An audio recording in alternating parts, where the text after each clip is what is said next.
Hello, magandang gabi. It's 9 p.m. and I just got done from my very first hosting gig. I know. I know. Like, where's my phone? Today is April 12, 2025, and I hosted Sayaw Hataw Volume 17 dito sa Alabang. Diyan lang, nasa hop-in ako ngayon sa may Alabang. The first time ko rin mag-hop-in. It's fun. Masaya pala dito. Hey. And then, first time ko rin mag-host ng event. Like the thing, like a dance event, like the thing I know, like yung thing na sinasalihan ko lang and magpa-perform ako and everything, you know? Most of the time I do judging, yeah, in-invite ako mag-judge sa mga ganitong effect. Pero this time I'm invited as a host. Una muna gusto ko mag-thank you sa mga naging hosts ko here. It's day 1. Later, meron ulit. It's gonna be for college division naman later. Pero gusto ko lang mag-thank you sa kanila, kay Leo and sa Bedans. Dahil, hindi, noon kasi like, minamanifest ko lang to. Like, parang ine-excite ako lang to sa life ko. Parang delulunes ko lang siya. And then, there are people out here that really think that I can do it. That really think na, Gab, host ka sa amin. Host ka ng event. What? When I don't even, like parang position myself out there na mag-host. At least pa. Like, yet. Alam mo yun? And boom, first event ko is this, Sayaw Hataw. And I was shaking in my boots. Pero I faked it till I make it. I faked it till I made it. Natapos ko yung event.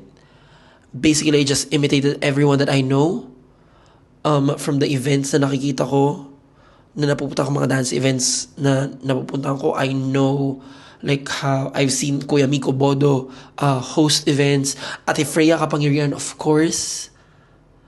Like, I just literally watched them for some multiple events na Coach Reflex Gotangko, for the multiple events na napuntahan ko na sila ang host. And I just know, parang, ito yung standard ko ng hosting.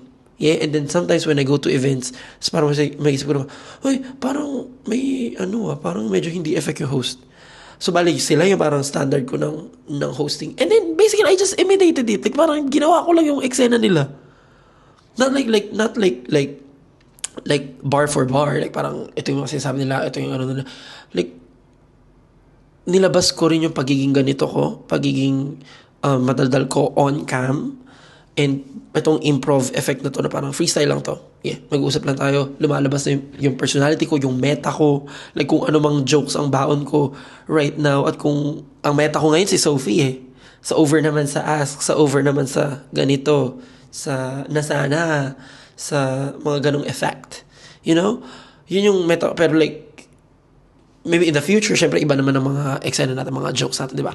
Pero like, dinala ko lang talaga siya and nilabas ko lang siya on stage and I was there as a fan. Basically, lumabas lang yung pagiging fan ko ng dance competitions and watching people perform and teams, how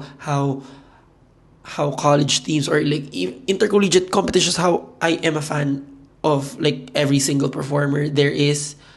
Lumabas lang siya yung excitement sa awarding, yung pagka-announce ng mga ganito ganyan, pag akit na sa stage yung mga ganong excitement. Kasi basically like nag-tap in lang ako sa knowledge ko doon. Not like proper knowledge na inaral ko talaga siya na parang ganito mag-host, ganito ganyan.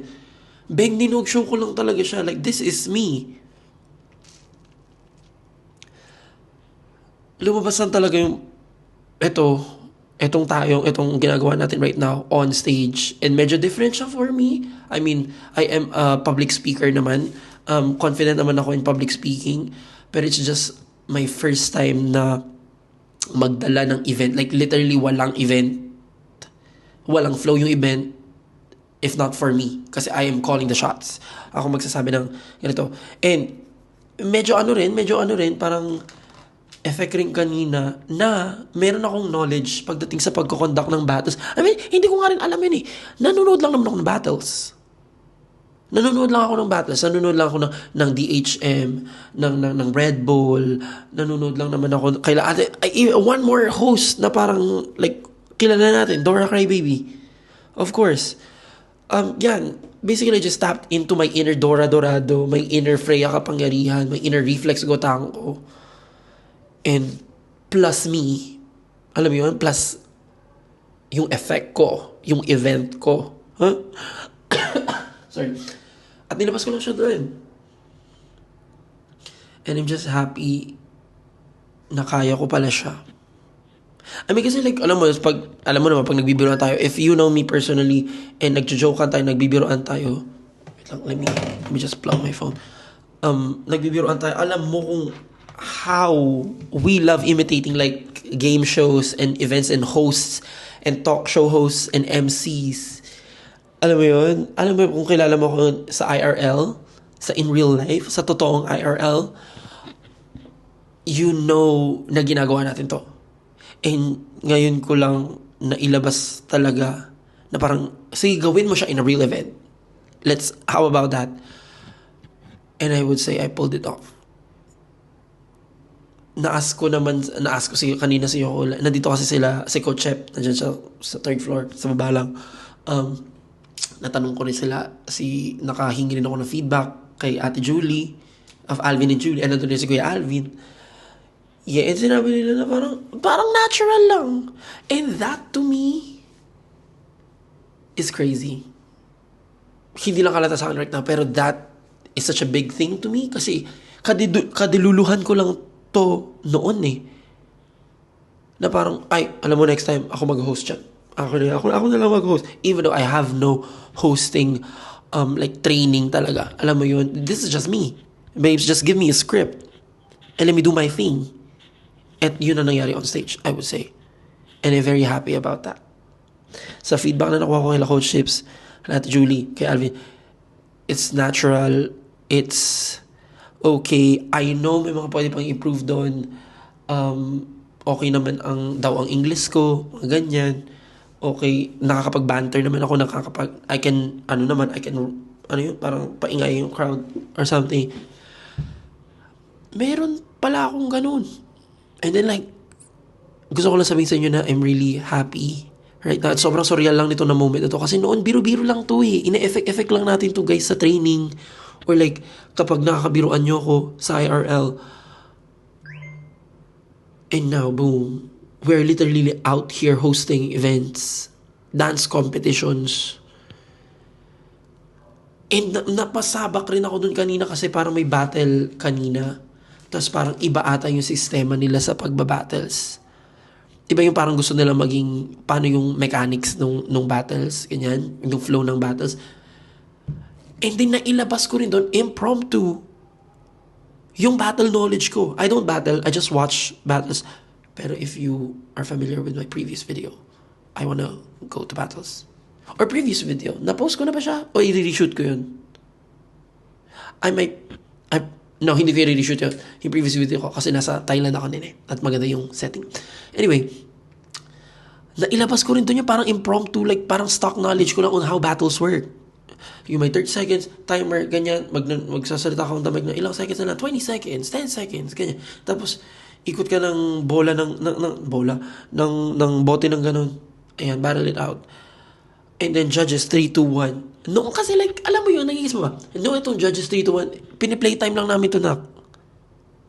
And then nailabas ko siya like in a real battle. You know, like in a real event.